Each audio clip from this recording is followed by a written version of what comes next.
Hello, everyone. Welcome to the Billy Wilder Theater.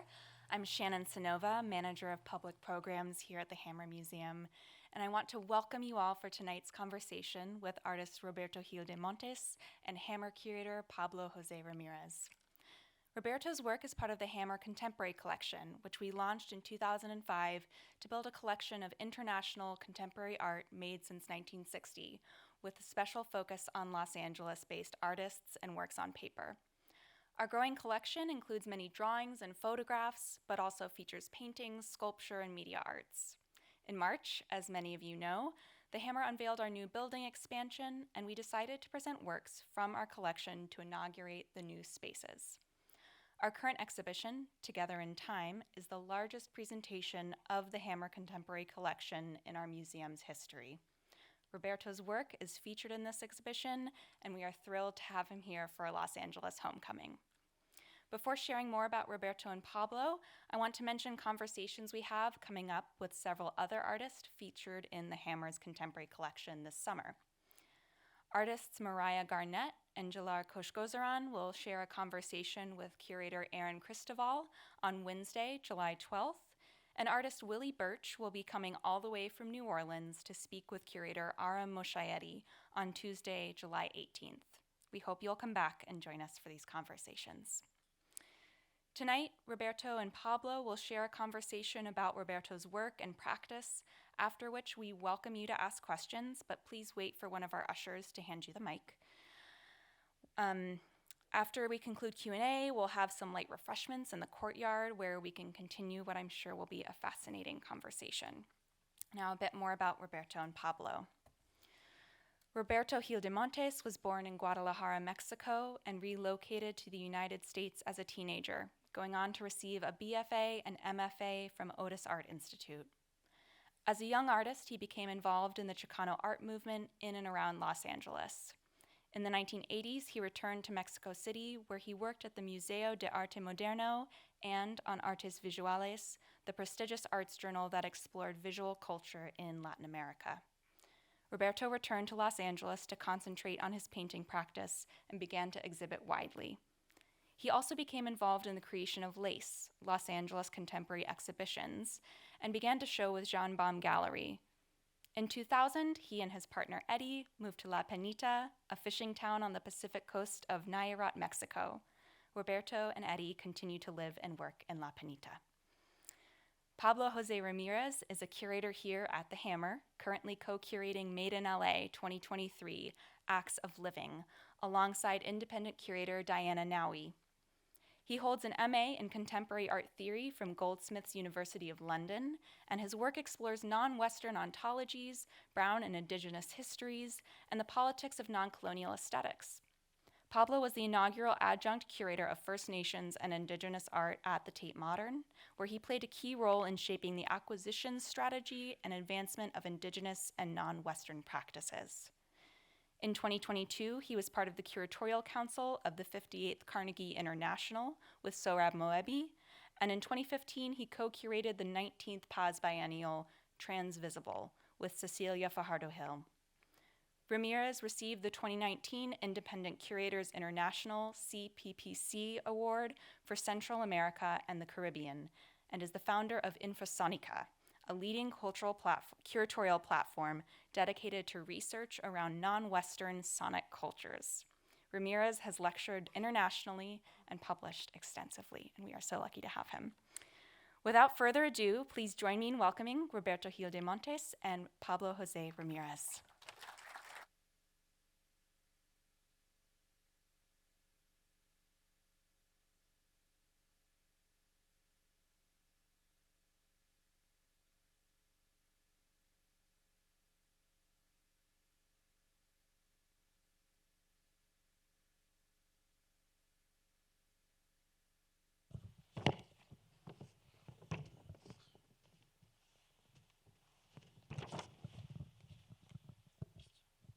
Hello, yeah.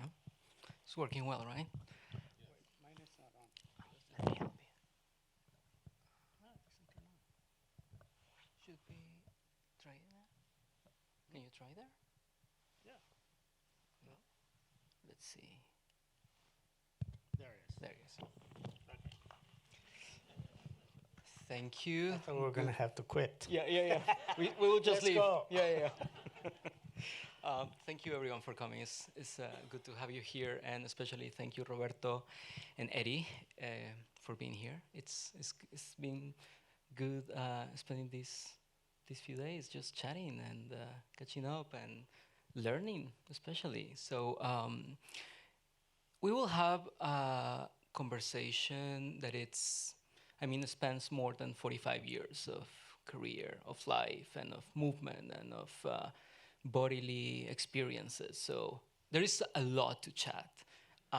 So we will I wouldn't say like a chronological view of Roberto's career, but we do want to hear more about your life here in LA, San Francisco, coming back to Mexico, La Peñita, the beach.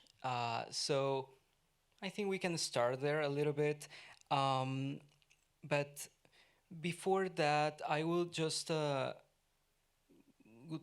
like to start with something that I think that has come up a lot when we've been talking about your own practice, which is your experience, your bodily experience, your kind of like the formation of your own subjectivity as an artist, as a person that has been between places a lot and has been traveling. So this embodiment of your nomadic life, LA, Mexico, SF, and how that has taken place in your practice. So should we start there? Should we start just chatting a little bit about your early career days, the school, artists, and so on? Well, yes, nomadic is a little bit strange. But I think it has to do more with being an immigrant. I don't think that being an immigrant ever left who I was, So I was in constant being able to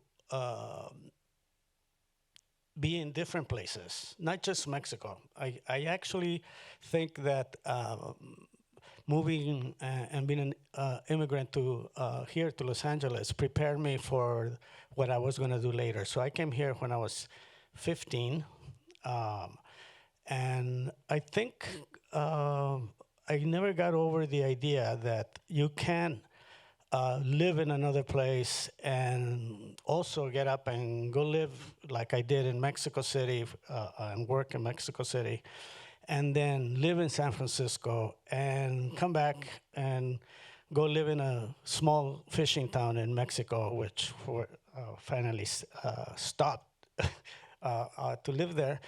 But I still have this idea of seeing the world and to travel and many times when I've been in, like for instance, when I was in Spain, and I was telling Eddie, well, I was walking down the street, I said, look, there's a place for sale, and Eddie said, stop, like, how long is it gonna take you to create community here? It was like, so I think that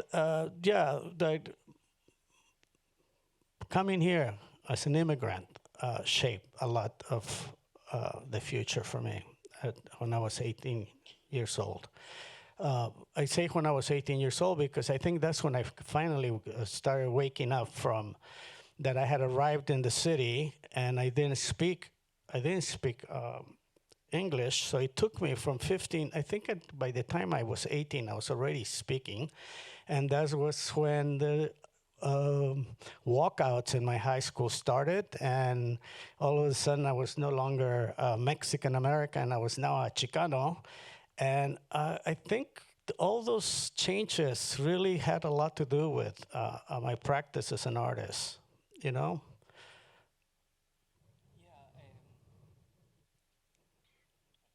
No. Yeah.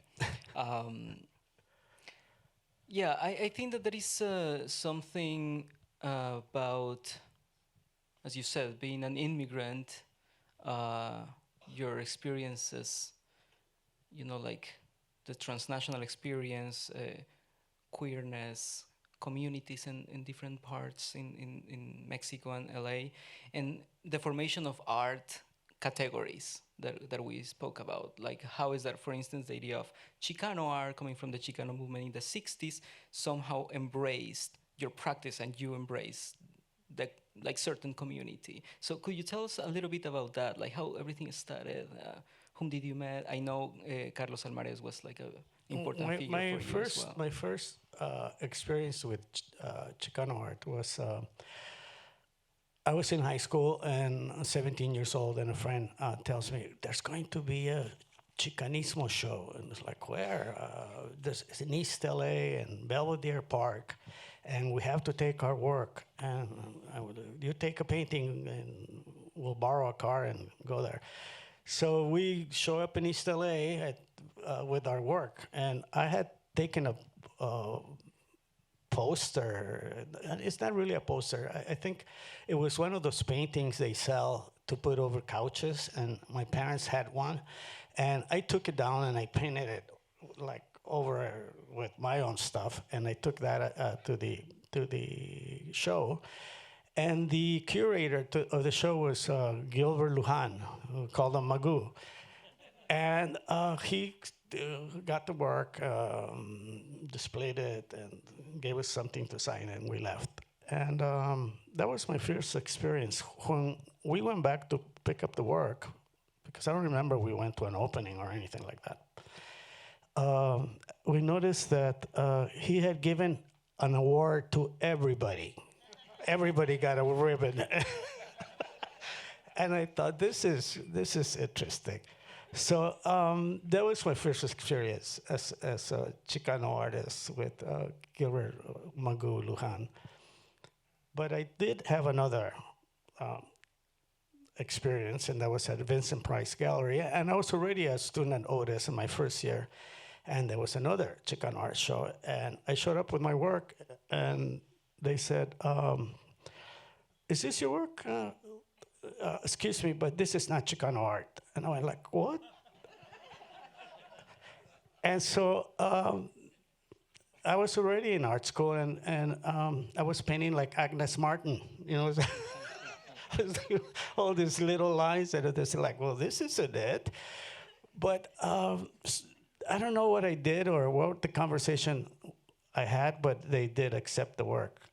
But I had that. So my experience with Chicano art was, I think it was very the basis for the practice of art. I got to meet all the Chicano artists that are still working today. And I think also as a community of artists, it's more like a family. We all really know each other, even though we might not be close or show together, but we know who everybody is, you know, at least in my generation.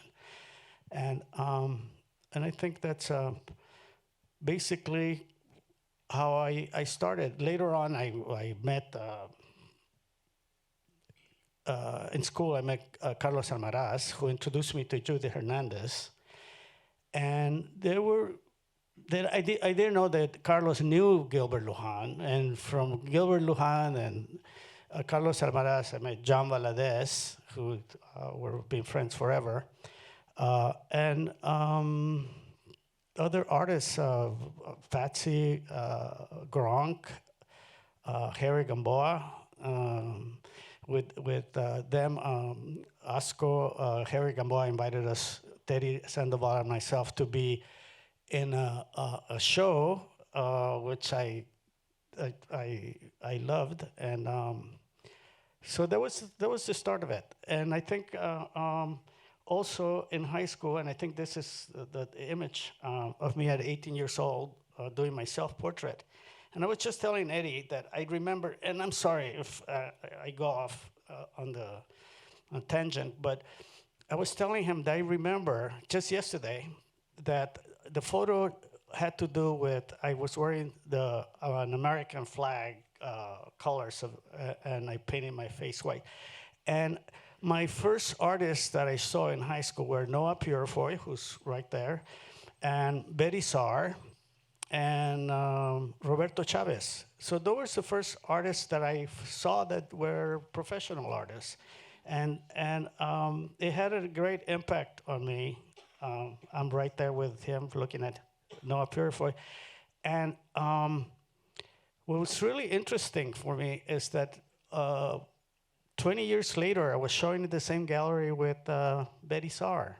And that was such a good experience to talk to her and to tell her that I was in high school and you came to talk in my class. And she said, wow, like it's so nice to hear that something I did so long ago had such an impact on you. And here you are at Jambom. So that's basically like the beginning of how I got started in art. And can I ask, just focusing a little bit on that and these connections, these networks? As you know, I'm co-curating Made in LA for this year, and so we've been doing a lot of studio visits in the city, and we started with the Watts Towers. And Noah Purifoy was like a sort of leading figure in how we conceive the exhibition. And there are many young artists somehow continuing the traditions of Chicano art and the legacy. So I'm curious about how you leave those networks, also in terms of generational exchange, right? Like Carlos Almaraz and Los Four, Grupo Asco, like how that communication flow. I'm guessing it was something natural, kind of community based. Yeah, well, yes, because younger artists would seek the older artists. We have, I think I just saw Salomon Huertas here. He's younger, another generation.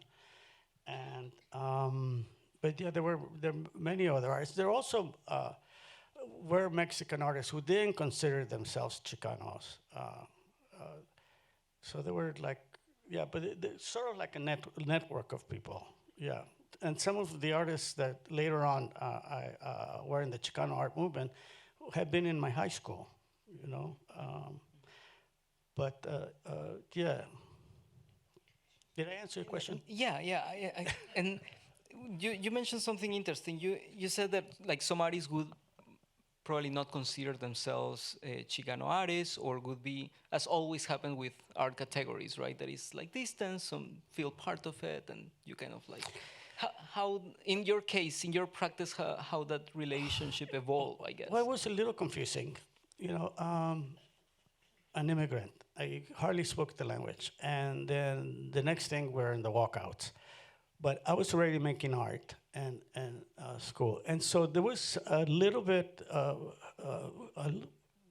hesitant because you want to hold on to your identity. You know, you want to, well, I'm from Mexico. It's like, I didn't understand, well, are you going to be a Chicano or you're not? But I understood that Chicano was something that you choose to be, right? It has a political meaning. And I just asked Eddie this question today when we were driving and here in LA. I said, are you a Chicano? Or are you, or are you a Latinx?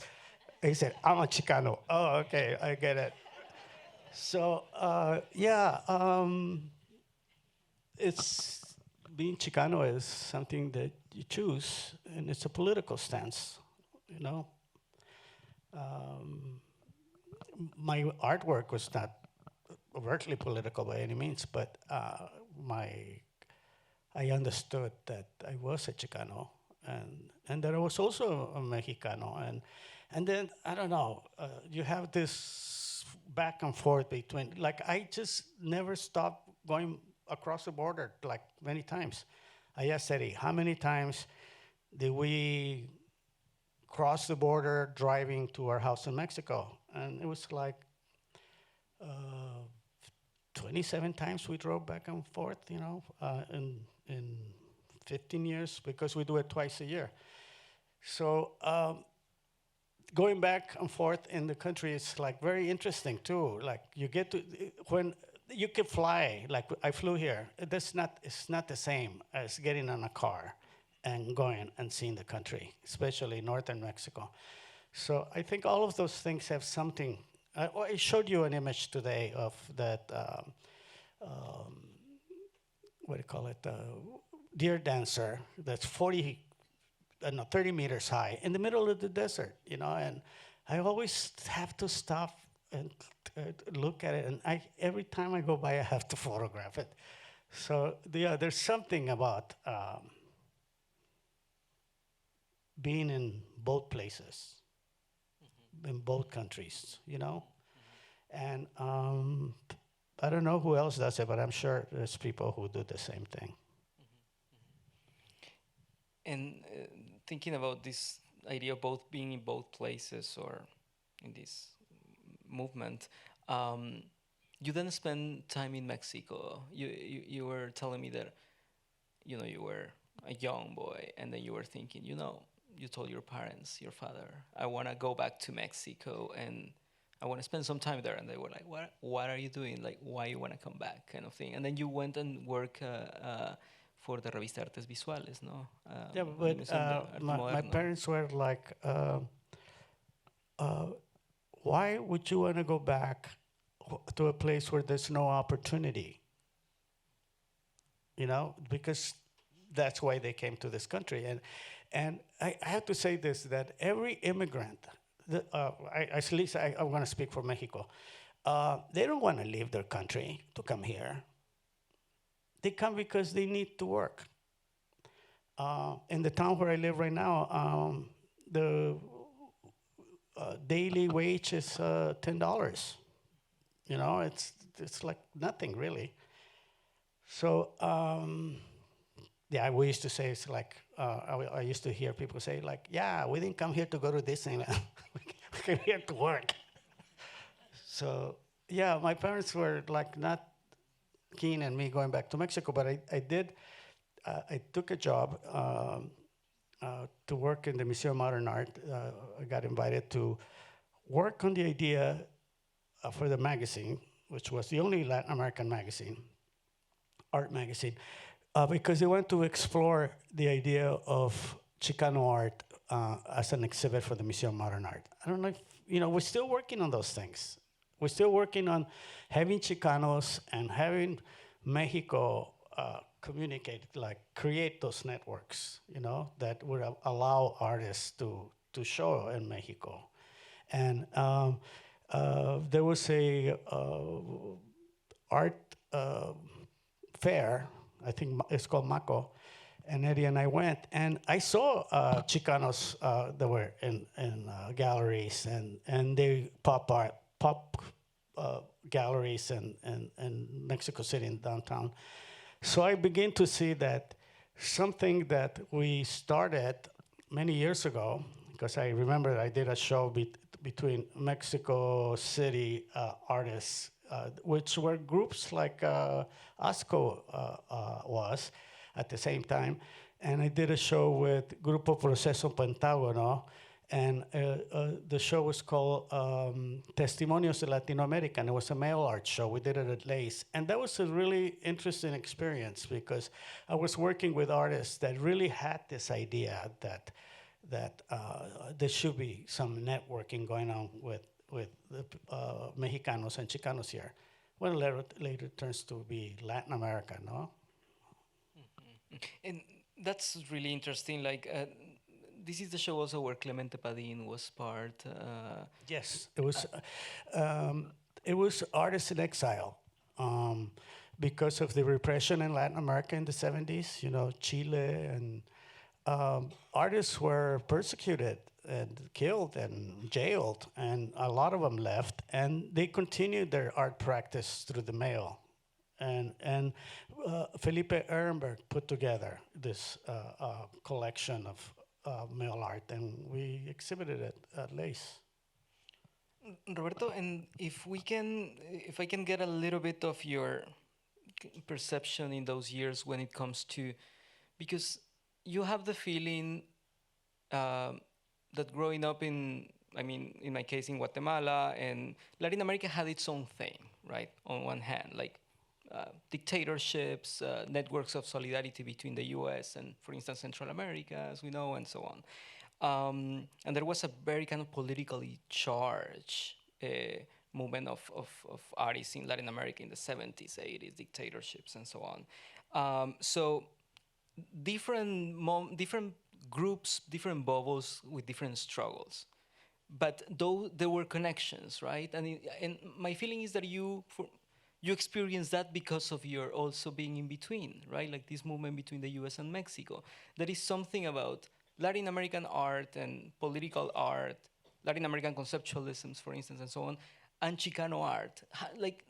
How do you see that connection, if there is one, and within your practice? Um, I think I would have to say that, and I was talking today with Eddie and somebody, and I think it was with Eddie, and about the big question in the 70s was, what is does Latin American art exist? That was the question, and that was the question was posed on the Artes Visuales. I'm not sure that I'm answering your question, but am I or am I not? I think it's an unanswerable question. It's yeah. I'm just thinking that when you speak about categories and Chicano art, but also I don't know, being from here, being also Mexican, and um, or like Clemente Padin or Roberto Cabrera in Guatemala, there are histories of artists that were in exile and were in touch with international networks of artists, and that exchange was very richful. And I'm thinking that that's Well, also it reached us, Chicanos. It reached out that people were being repressed, that people were being jailed, and we did our best here to support it by giving it an audience. And you know what? When we started Lace, that was the very first article, or review that came out in the Los Angeles Times at the time. It was very early in Lace. Lace had so many possibilities for us at the time, but we were working under a time that was restricted. So we could only stay in Lace for 13 months, I forgot. And so other people would come, and the idea really behind Lace was that it would continue to change, constant change, and opportunity for artists that they're young artists that don't have a place to show. Although I don't know, we showed Mike Kelly at the time, So there was really a place of opportunity. So leaving it, me to go to Mexico City. I know Harry went to do his work and Gronk went to do his work. So that was a really interesting time. I mean, we could have stayed longer. We could have stayed a little bit longer, done more things. But we all went to do our practice.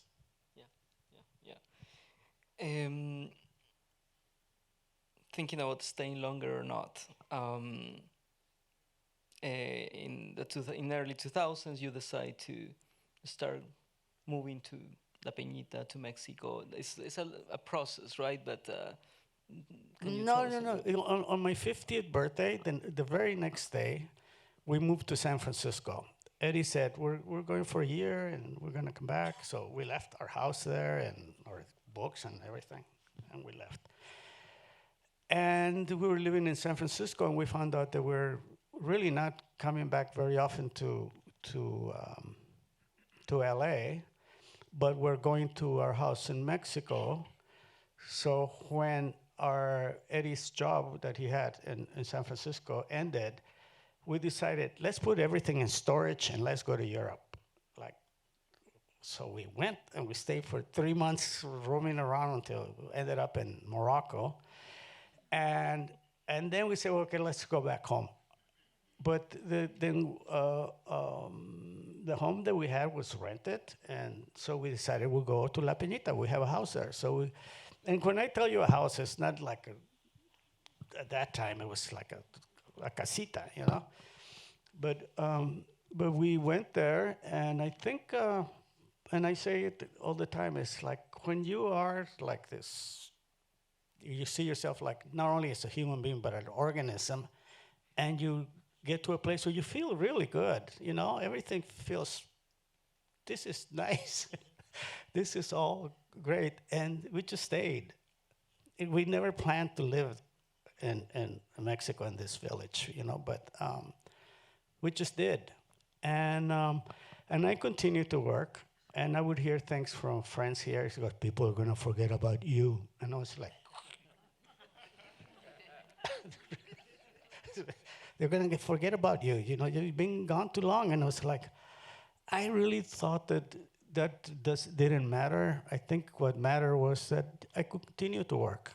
You know, something will happen. I didn't know, like, I was gonna be at Kurimasuto Gallery, but I continued to work, and uh, Jam Bomb Gallery closed, and I was in Mexico, and I got an email from Laura Schlesinger and said, "What are you gonna do now that Jam Bomb closed?" And I said, "I don't know." And I didn't know, but I was working and doing things, and she sent me a message again, and she said, "Look, I have a exhibit, and you have to just do a few pieces, and it's not a one-man show or anything." So I did, and that got me back into coming back to LA, and I did a couple of shows with her, and I continued to do my thing. But now it was very differently, because I was in this town where it started absorbing me, and then I started reacting to what I was looking at, and it was now in my painting, it was in my work, you know? That's a beautiful way to put it. And if let's chat a little bit more about your practice and in this environment. And you mentioned something about how eventually your work merge a little bit with what you see, with the landscape, with the beach. There is some kind of like organicity between your painting and what you see, right? So how that has changed in your practice, or has changed you, like being there, probably spending more time, having a different timing as well. Totally different time, yes.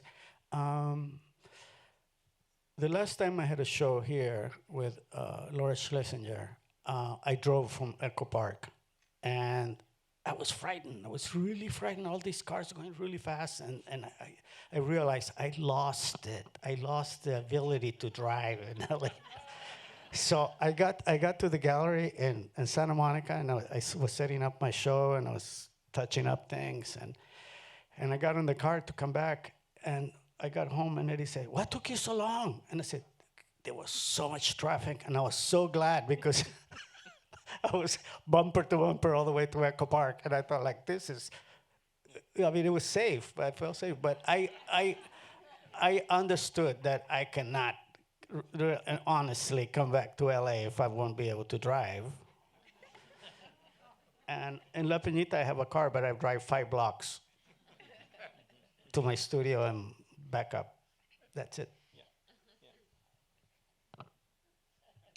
So timing makes something to your work and the way that you paint. I had a lot more time to think about things and to read and to look at art. Thank God for the internet, because when the first time I went to La Peñita, one of the things that I really loved was that there was no phones and there was no television. And there was, that's it. There was only one phone in the entire town. So I had to go, and you had to get in line to use it. So that was really attractive to me. And I don't know, it also coincided with the AIDS epidemic, and our friends are dying. And so when I was there, it's like I really didn't want anything. I didn't want any connection with anything, you know? It kind of helped me. And I connected with that idea of being able to be somewhere where you're not connected. You're connected with nature, yeah, and the ocean and stuff like that, but no longer going through a daily news of somebody that's sick and is dying of AIDS, you know? So that was a very painful time. We are seeing many images as we go, and many of your paintings as well. Um, and we'll come back to what you just mentioned. But I will first like to touch on what some writers and curators have referred to your work also in terms of certain surrealist tradition. And your work was included in the last Venice Biennale, The Milk of Dreams. So there's been a relationship to that. So I'm curious on how you see these. Um, I'm asking this also because in the case of Latin America, there is an important surrealist tradition that comes from even like some surrealists from Europe, like Wolf and Pauline, coming to Mexico and spending time and being influenced by Franz Boas and an Aztec iconography and Mesoamerican mythology and so on. And I know that in your practice also there are references to Huichol iconography, for example. So I'm curious how you see this, and also how is that you live it, because it's different to just make a reference, but in this case you are there, you are traveling, you meet people, you share. So how that takes place in your work? It's a difficult question, but I could just say something is Mexico and the United States are so different. The culture, the terrain, the cities, the politics, the violence. You know, we live in a very violent country, and yet you get used to it, or you get used to the idea that it's not going to happen to you. You know, you also have to do certain things. Like I drive a really old car that nobody wants. You know, I call it the anti-secuestro car. Nobody wants it. And also, I mean, there's calls. You get calls on the phone every day with somebody that wants to do some extortion trick on you. And several times I answered the phone, and Eddie was telling, "Who are you talking to? Like, get off the phone. What is it? Don't give him any information." And I'm already giving the information. Yes, we're in the car. We're actually almost arriving in Mazatlan or something. And it's like, yeah, it was a very dangerous situation that I got into. And so we learned to know exactly, you don't answer the phone if you don't know who it is. That's one of the things that we do. But this morning, Eddie got a call, and he knew that it was somebody, an extortionist, and he said, "Hello?" And they hung up. So I told Eddie, that's what I should do too. I should always answer in English. Who do you want to talk to? And they hang up. But I mean, in the surreal, that's pretty surreal. Yeah, it is. Like having to do that. And also, there's so many things that are surrealist, but it's like, if you look at the surrealists from the point of view of the surrealists, like André Breton, and when he went to Mexico City and thought Frida Kahlo was a surrealist, and the whole place was surrealist. But then Salvador Dali went and he said, "I don't know, ever want to come back here." But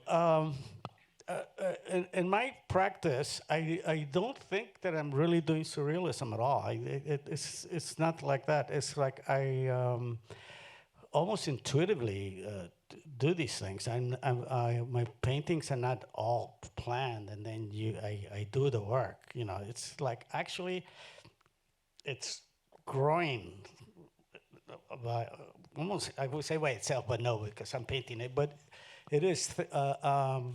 I do things that are unexpected in my painting, and I think there's another me. There's another person too.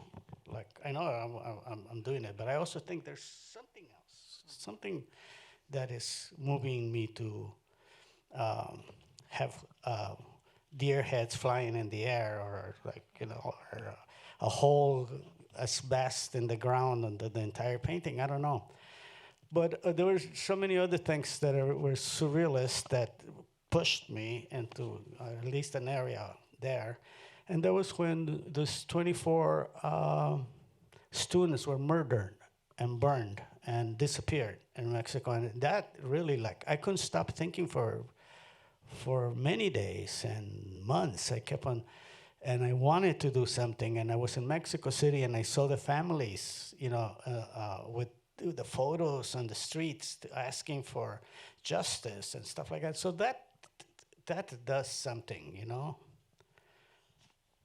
Yeah, yeah. What you say is key. I think that makes me think on how even like some Latin American writers, for instance, have rejected the idea of magical realism or surrealism because sometimes it alludes to some kind of place of the fantastical or the magical in a way that it's detached from reality. In that sense, it's surreal because it's absurd or because it kind of like touches fiction as well. Something that looks like fiction is actually reality. And that's one example, like the 48 desaparecidos from Ayotzinapa. Yes, really And bad. that's and your work has touched on that. Like, I couldn't smear blood like Margolles, the artist. Margolles. I met her. I love her work, and I couldn't get a mop and mop the floor with victims' blood. But I wanted to get some idea that, like, I have a painting that is beautiful flowers, and it looks very tropical. But in the back, there's like pieces of bodies and blood and stuff. But I don't do it very often. But what I did is, and attracted my attention, was when the hurricane hit our town and dug out the graveyard in the town, and the caskets and the bodies were, well, not the bodies, but the skeletons, were out on the beach. And I thought, that's pretty surreal. And that did get in my work. And I think foreigners were very shocked, and they would tell me, they was like, okay, can you see, like, isn't the town gonna do something? There's caskets and body pieces of, like, and I said, I joke. I said, like, well, where else would you get a second chance to go swimming? But I started doing things in the cemetery, like we did a performance. We attracted attention to it. I used it in my painting. Like a sort of like in the background, not. But I would see young people swimming in front of the graveyard, and I found that really interesting, for some reason. Like, why would they swim in front of and sit down and have a good time in front of the cemetery? Yeah, and it looks like that is some it comes back in your paintings, like, yeah, like almost like a motif, like the way that you touch on some issues like Ayotzinapa, or I'm thinking also of your body of work, that you build this relationship between the pandemic and the AIDS crisis, and like how is that? But again, it's like some bills so there is like a very subtle kind of like almost opaque approach to things that are really strong and heavy, right? Yes. Um, it's a good way to say it, because I kind of, like this painting back here, it's about dreamers. And I wanted to figure out, what is it like when somebody breaks into your house in the middle of the night and takes you out and takes your kids out and deports you. What is that about? Um, and I was very surprised, and I think hurt by this idea of displacing people that come here. And I think there's a misconception about Latin Americans that come here illegally, true, but and they're at the border. That is very hurtful to see kids in the border. I don't know if anybody saw this. I almost didn't want to see it. A father puts a baby inside a luggage and crosses the river with it, and people were saying, yeah, it's horrible, but you have to focus on the need, on the like this need that they have, you know, this desperation. So all those things, I look at them and yeah, they bother me and they weigh heavy on the way I think. But I also, you know, I can't do anything about it. I don't think art really has the power to change that. I don't know. Um, Roberto, you mentioned something about painting and how is that you revisit some works that you've done, for instance, in the past, and you are like, oh wow, how did I do that? Or like you get some strangeness sometimes with work that you've done in the past. So you feel that when you're painting or you're facing a new work, you're kind of like going back and learn of your own practice. So I was very curious about how is that you see that. I actually, every time I paint, I really think that I don't know what I'm doing and I don't know how I'm gonna do it. You know, it's not so much that, and I try very hard to get the painting, but I think it's more like Carlos Almaraz used to tell me, you have to be present, you have to be there. Don't think about that. What you have to do, but it's enough to be in the studio. So show up at your studio, and I still do it all the time. I show up at the studio 8 o'clock maybe, and I stay until 2, 3 o'clock, and that's it. I walk away from it, and then I come back next day and I try to figure out, well, where was this, or where was I doing? But lately, because my work became more visible, people started selling my work. And that did something where I was actually looking at some things that I said, I don't remember doing that. It's probably not even mine. but, but it was. I look at the site, oh yeah, it's mine. But you know what? Because we used to do so many things for money, sell our work for nothing. And now I'm looking at things that I look at and say, oh yeah, but I never did the painting. I only did the sketch for the painting. So I actually picked some of those things up from people that were selling them. I saw them in the internet and I painted them. I said, that was meant to be a painting, so I'm gonna do that painting. But yeah, a little bit like that. But looking at the practice of painting, I think most of it is showing up, you know, being in the studio, being present. Being present takes a lot of effort. Being present, staying in the present takes effort. And something also about drawing as painting that you mentioned, right? I hate it. That's my biggest problem. Why It is was a that? good one. Because I think that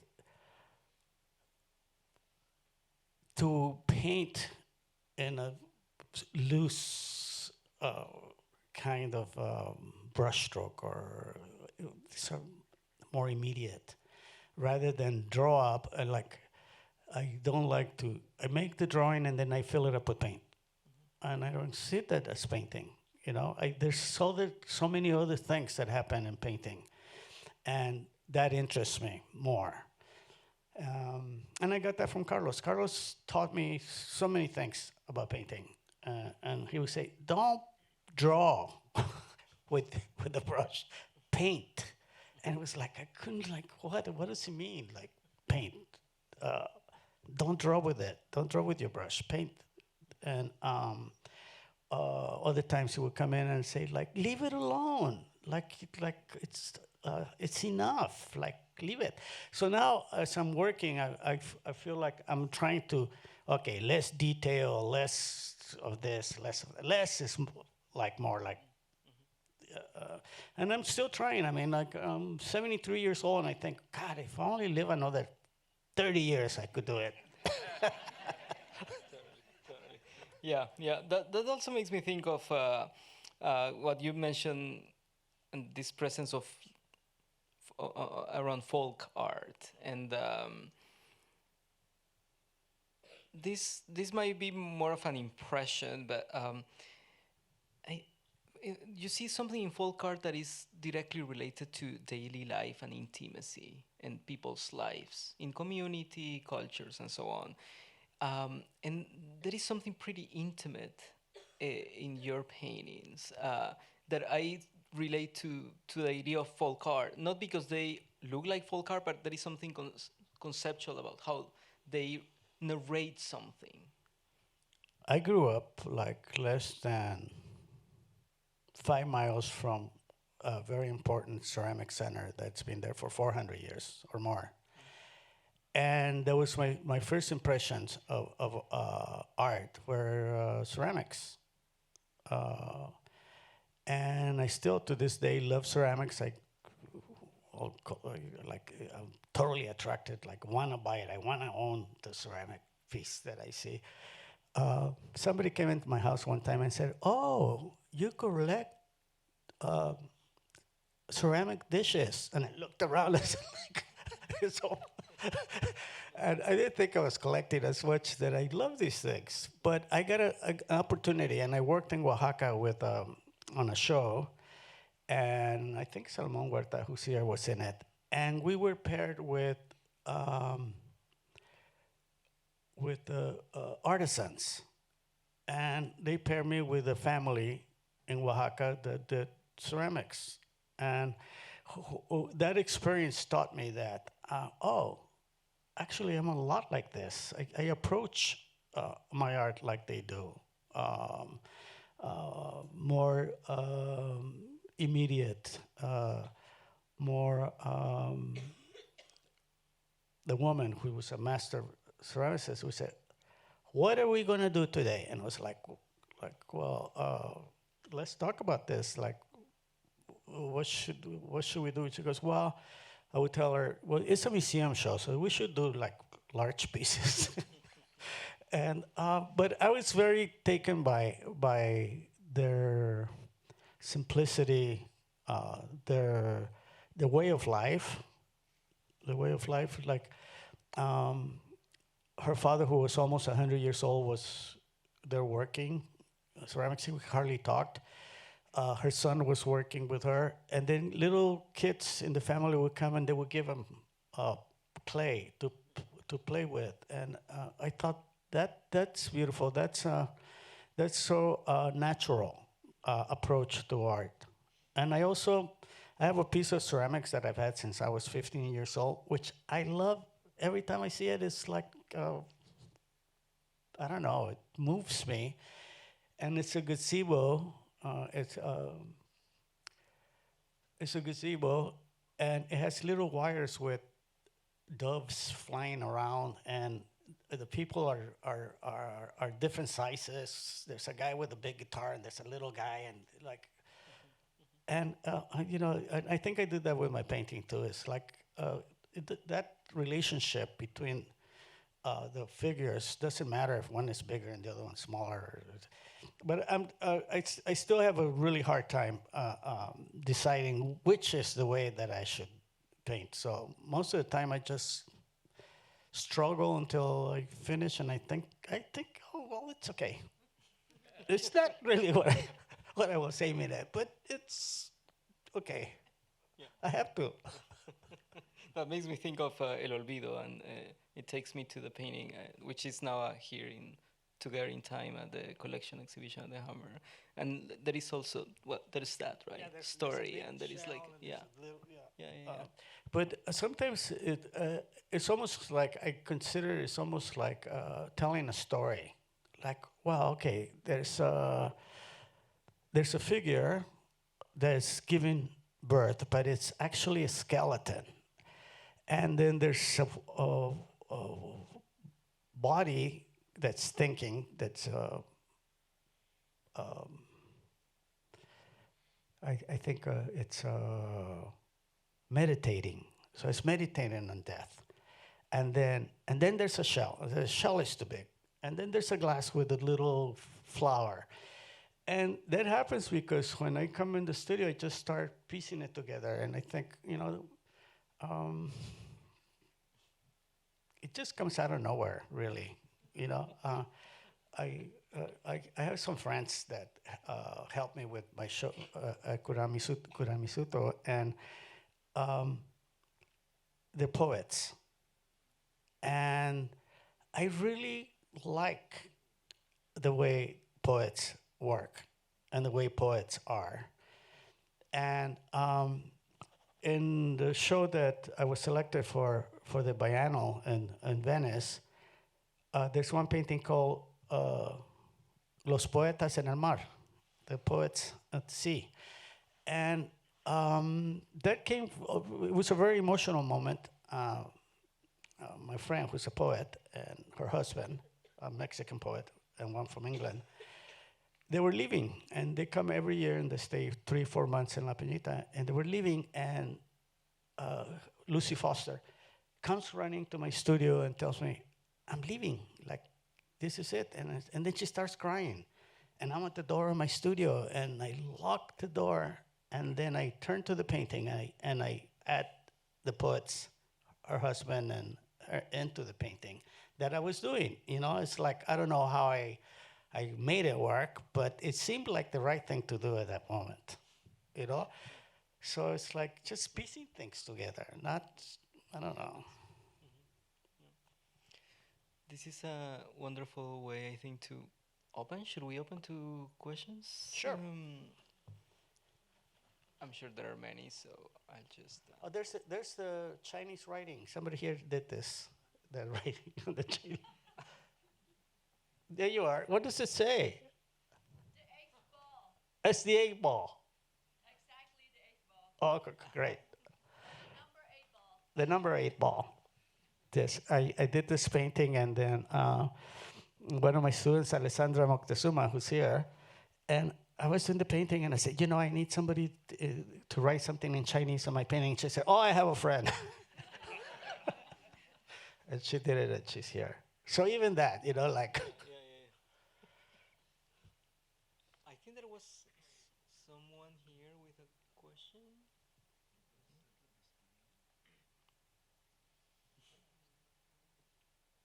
Oh, there's carrying them. What, there's somebody Can you talk about your iconography? You use the deer and the leopard and the jaguar and all the different things that keep showing up. Is that just? Well, they come from my culture, but there's also in other cultures. Like, for instance, the jaguar. I was just a few days ago preparing myself to do this, which there's really no way to prepare for it. But I was reading, like, Chicanos use the jaguar a lot. And I tried to see, like, where did the jaguar come on my experience. And I remember that the jaguar that I loved, that's in art, is in the Teotihuacan pyramids, and it's a jaguar eating a heart. And I think that's more or less where I started using it. But there's, in Mexico, and Chicanos use it, and it's a symbol, symbolizes power, strength, So, hi, Roberto. One of the things I get from your work is sort of this, it's unstated, but you're dealing with time and sort of perceiving time in different ways. You mentioned coming to LA and everything's moving so quickly, but your work really does seem as though it requires quite a bit of contemplation and responding, and it's kind of an effortless kind of blending of you being present with the work, and it then arrives as you work on it, and there's something that captures us.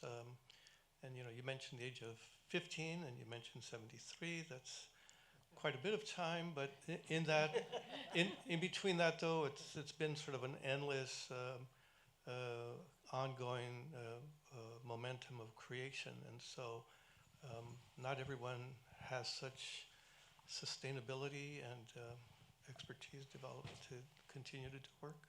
So maybe you could talk about that. Yes, that's an interesting question. I think I sit in front of my paintings more than I paint.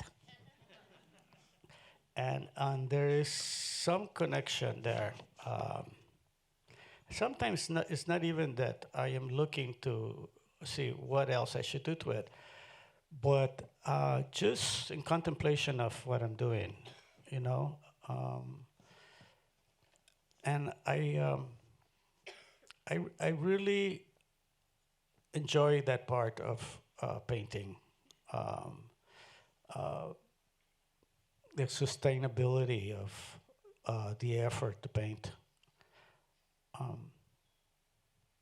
But yeah, time is time is a very big thing in. I think it's always been. That's why I have this thing with death. And I think like it's not only that that I think of death, but I think of life and death. And now, it's like it was good when I was like 30 thinking about life and death, but now I'm 73 and think like, oh my God, like this is it.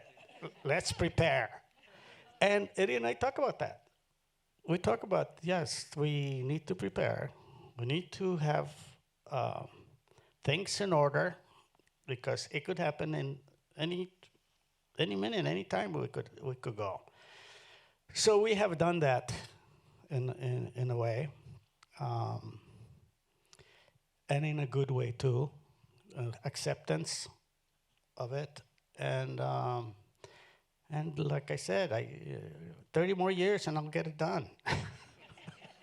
I'll make sure it's done. But yeah, it's a good question. The time. That's it. Oh, there's Francesco, my dear friend, forever. We're here. Oh, hi, Robert. You spoke close to the beginning about kind of being dropped in Los Angeles in your teens, kind of during a very tumultuous time in LA history, being the walkouts and the moratorium. And I'm just wondering if you could expand a little about what it was like when you first arrived in LA, and was it kind of a cultural shock?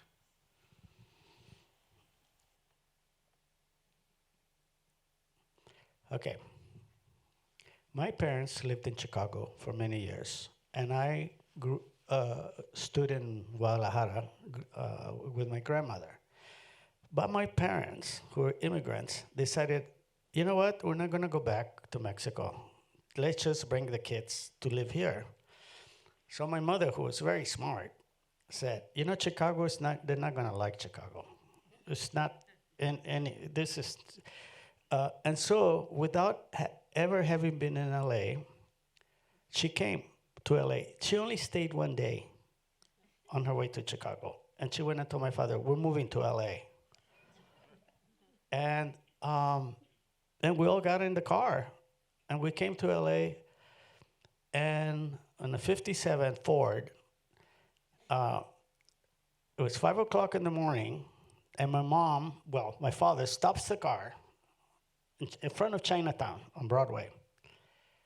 And my brothers were asleep, and I hear my father said, okay, now what are we gonna do? And I went, what? What do you mean, what are they gonna do? It's like, so my mom, God bless her, she was very strong. She said, don't worry. And she gets a little black book. She gets out, goes to the phone booth, and then she comes back and she says, El perro lives here. El perro. El perro was a friend from their childhood. And he goes, and he's right here on the street, Sunset. Just back up, and we go up, and that's where he lives. So we went, and we stayed in the morning. We had breakfast with El Perro. And then from then on, like, my parents knew what to do. They rented an apartment in East LA on Rowan Street. And I had to go back. My parents said, no, you go back to Guadalajara, finish school, and then next year you come. So the next year I came back, and we were living on Whittier near Soto on a street named Matthews. And I think my mother chose the right places for us because we were happy, even though we felt bad that we had left our home. But we were happy to be a family together, and in a nice place. East LA, it's beautiful. I mean, like 7th Street Bridge was right there, and we could play on the grounds of the school, and yeah. Did I answer your question? Good.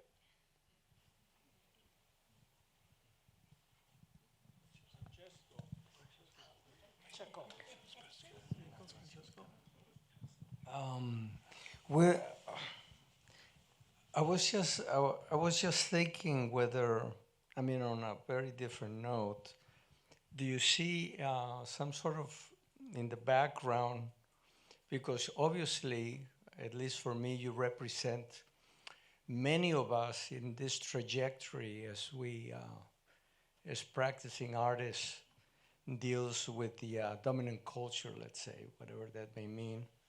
And maybe we do what that means.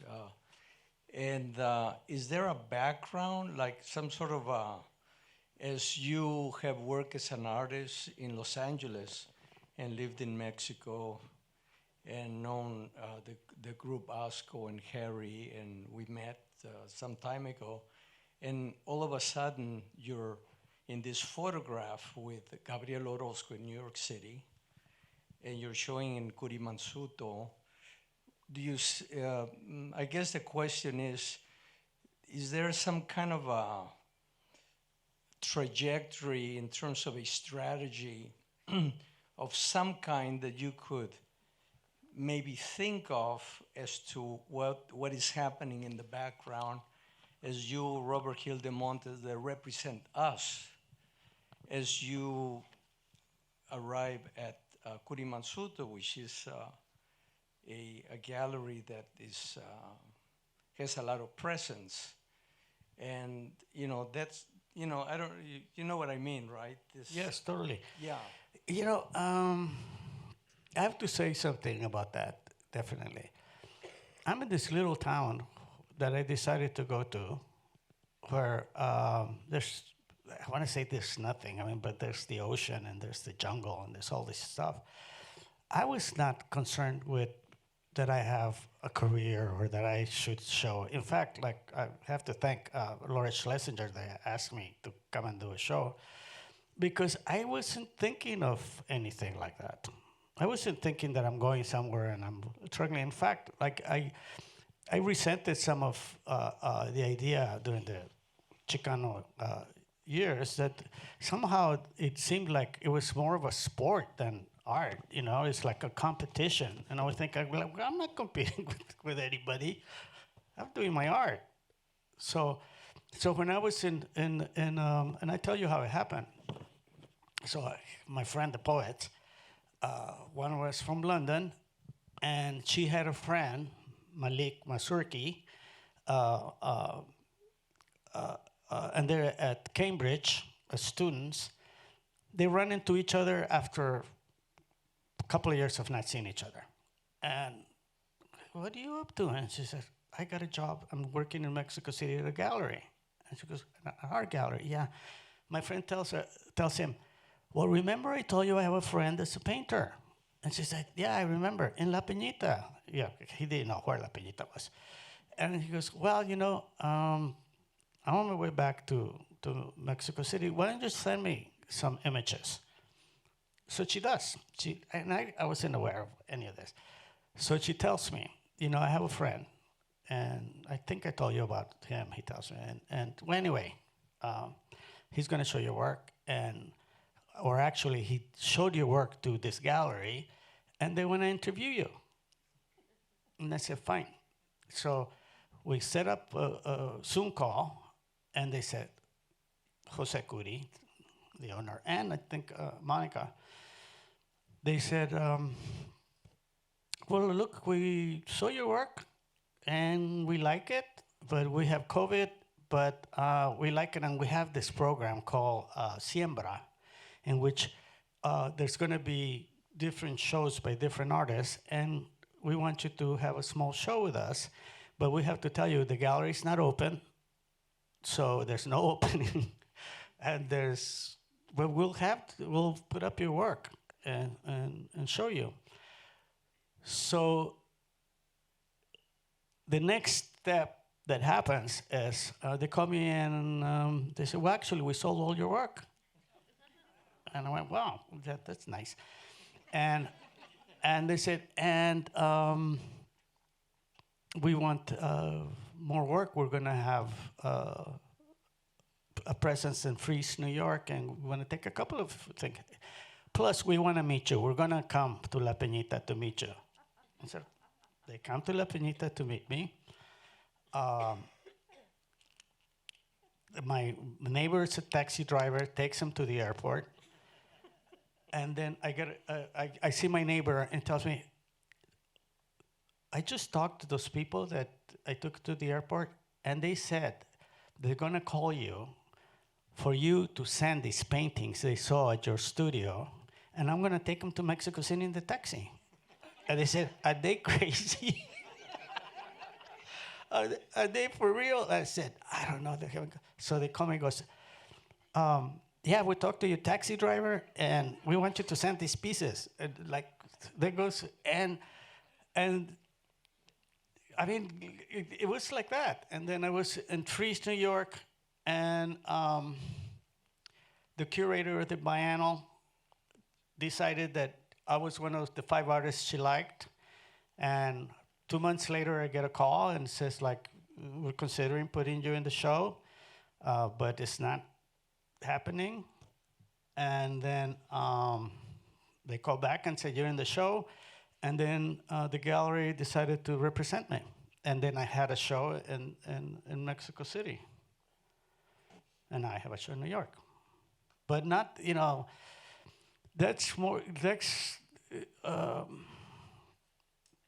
nothing could have, I couldn't think that was going to, or that I was working to go anywhere with my work. Because I decided I was going to go to this town, and the most important thing was for me to do my work, not to look for where to sell it, where to show it. And I think the only one, that Eddie is the worst, and it's like he wants me to show, even if it's in a restaurant. show, like. So that's how it happened. Nothing planned, nothing prepared, nothing, just happened. The thing is now, continue work.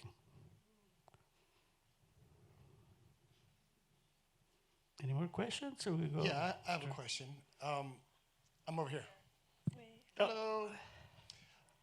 Many cultures have different relationships to masks. Jaguar shaman masks, demon masks. Some are comical. I remember being very young and seeing a hallway with lots of different kinds of masks in your place, and I've seen sort of an evolution of masks throughout your work. You're talking about my house. Your house, yeah. Mm-hmm. So, what does the mask mean to you? Well, let's see. The mask is embodying another person or hiding something. But I remember that. I had a lot of masks, and one time my mother said, you gotta get rid of all these masks because it's the devil. And I did. I had to get rid of them. My mom said, you have to get rid of them. But mask is, sometimes I just put it on for fun on the figures. And it's also yeah, I do a portrait of somebody. So what? You know, like it looks better if I put a mask on it. Really, really, because sometimes I get frustrated when I'm painting because I have to sort of create out of thin air or whatever.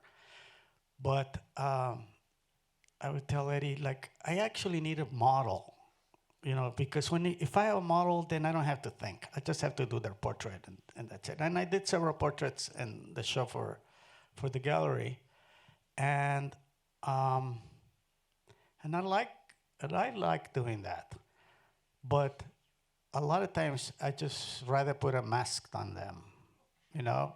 It's like I think who would want a portrait of somebody? I mean that's the way I think, especially if somebody you don't know. You might want a portrait of somebody in your family or your wife or something or your kids, but somebody like that you don't know, I don't know. That's the way I think. I know it's not.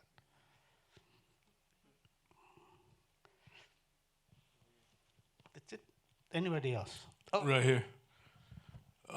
Like in a lot of forms of art, you very easily get categorized and labeled. So was there ever a point in your career where you wanted to stop being looked at as a Chicano artist and just an artist? no, no. I got asked a question in an interview, and they said, "Well, like, I said, I have a lot of labels, and I think it's because in the U.S. they like to put labels on things." And so I said, I was Mexican, immigrant, Mexican American, Hispanic, Chicano, gay, surreal. And they said, "Yeah, that's amazing. And which one are you?" I said, "I'm all of them." It's like all of them. You know, you go, and I was just talking, I think, to you, no, about, I know, to Rafael here, that every generation has a need to identify themselves. So it's Latinx, because I was saying, like, Latinx, what? I stood like back in Chicano, but I think all these things are good. You know, I don't think we should just deny being who you are, even if somebody else puts a label on you. You know, it's good enough.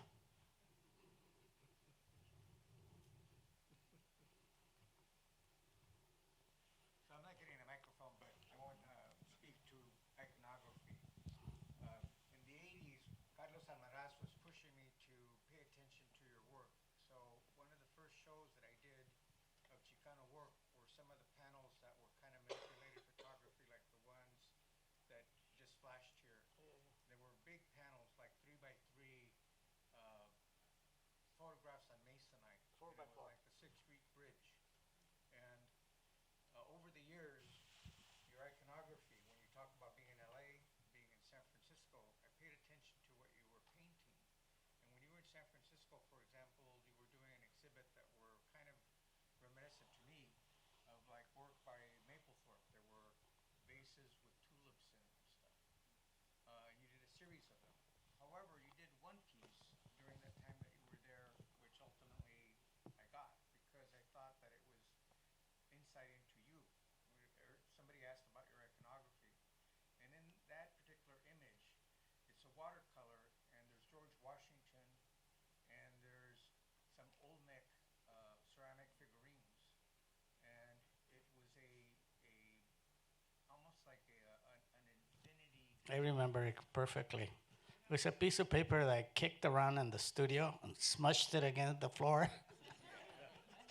I scratched it, and then I put George Washington on one side and Olmec head on the other side. It was like, yeah, like both countries. Yeah, I remember that. And then when you were kind of transitioning from doing things that were like more like what was that Jan Baum,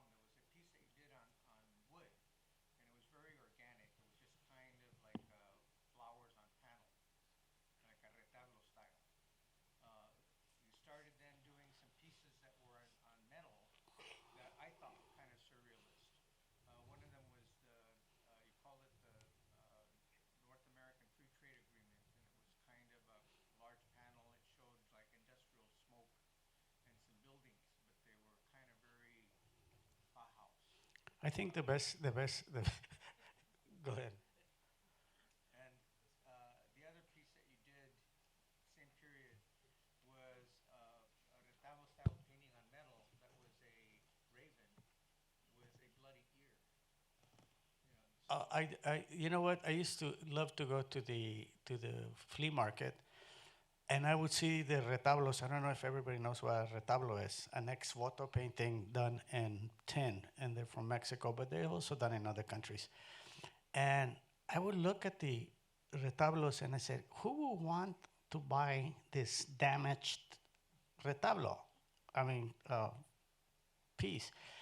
And that caught my attention right away. I said, I would.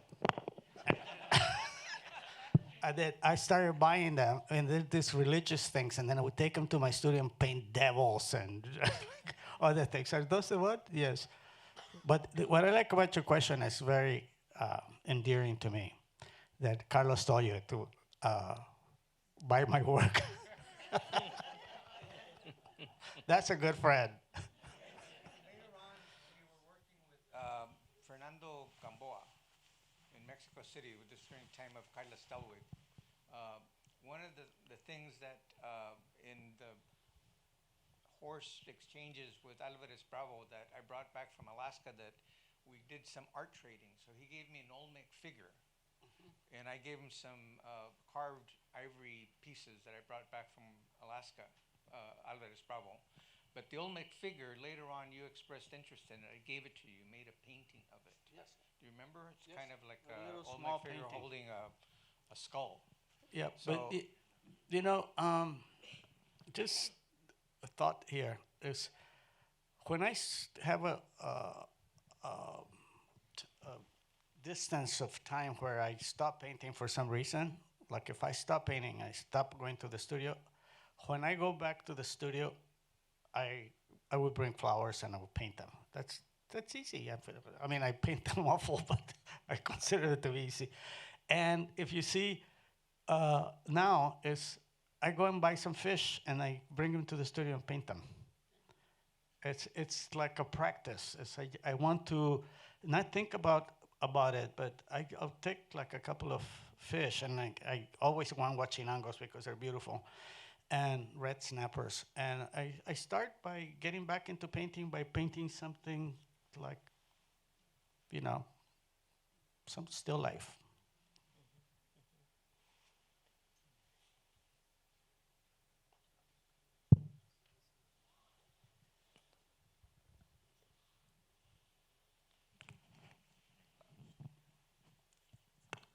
Hi, just very happy to be here, to see you. I noticed that some of your work, starting from year 2020, it gets more naturalistic. And is that like an artistic choice, or because at the beginning, things seems to be more surrealistic, and there are even some, I don't know whether I'm right, but some cubist reference. Even I love that masked man with like a almost like a cubist structure on the other side, and there's also another painting with a guy with a mask. Also, there's a structure on the right side, like right bottom. But then seems like the work starting from year 2020, they're much more nature, and the human figures grow larger. I'm just curious about your creative process. How, is there any particular reason that it just evolved into more of like, what I see right now until 2022, like the Venice Biennale and, the work that seems to be developing into a different direction? Thank you. Well, I love gardening. I think I'm better in the garden than with people. And I'd rather be in the garden too. I remember when I lived in Echo Park and I had a huge garden. And I would look at my garden and say, wow, it looks really nice. And then I would think, yeah, but there's no paintings because I'm spending all the time here. But it's just my reaction to where I live, the jungle. And I have kids. I have godsons that are like my kids. I adopted them in a way, and they tell me, Padrino, you want to go to the jungle? Do you need to see something so you can paint? And I do, and we go but we're surrounded by jungle. I just found a photo looking at photos from 30 years ago, and I looked out from the house that we have, and it's a jungle out there, but now it's full of houses. It changed. So there's the fish. And the fisherman. What if we Go have continue the conversation with a drink outside? Before that, and taking off on like all of your comments and questions, I would say that we do see your work we saw it in Venice, and we've seen it around, and we are really thrilled by it. But I would say also that there is something that probably we don't see that in such an obvious manner, that it's the continuation of your legacy, thinking about you, Roberto, Joy Terrell, Asco, Los Four, Judy Baca. I went to see Judy Baca's amazing mural in San Fernando Valley a week ago, and you see that this tradition, this historical force is there and is still pretty much alive and is emerging everywhere. And I'm saying this also after visiting so many studio visits with younger artists. So you see how, for instance, like you see the internalization of the logics of street art and muralism into fine art. You see the references to Mesoamerican iconography, kind of like going back to a more sort of political stand against racism and so on. So that's, I think that all of that is part of your legacy, and that's also important to I think to acknowledge. Besides, of course, the recognition, which is great, but there is also that, right? Yeah, the recognition is great. But it's not that important. It is. I know it's important to be recognized, but I think in the practice of art, that is not something. It's not a consideration. It shouldn't be. At least that's what I think. But I think Chicano art, Chicano artists, at least the generation that I come from, there's great artists. There's some really good artists. And I think the time for us to be like what I'm doing is what everybody could be doing, because they're good and they've been working from as long as I have. They have been working too. So I think that is the tragedy of what happens here. And I think, like, when I left LA, like, I felt I had done everything. I had been together with Jan 25 years, and I loved being with the gallery. I think it did a lot for my stability and my continuing in the practice. And I had Jan Bong was a fantastic dealer. So I think it's going to be an opening somewhere for Chicano art.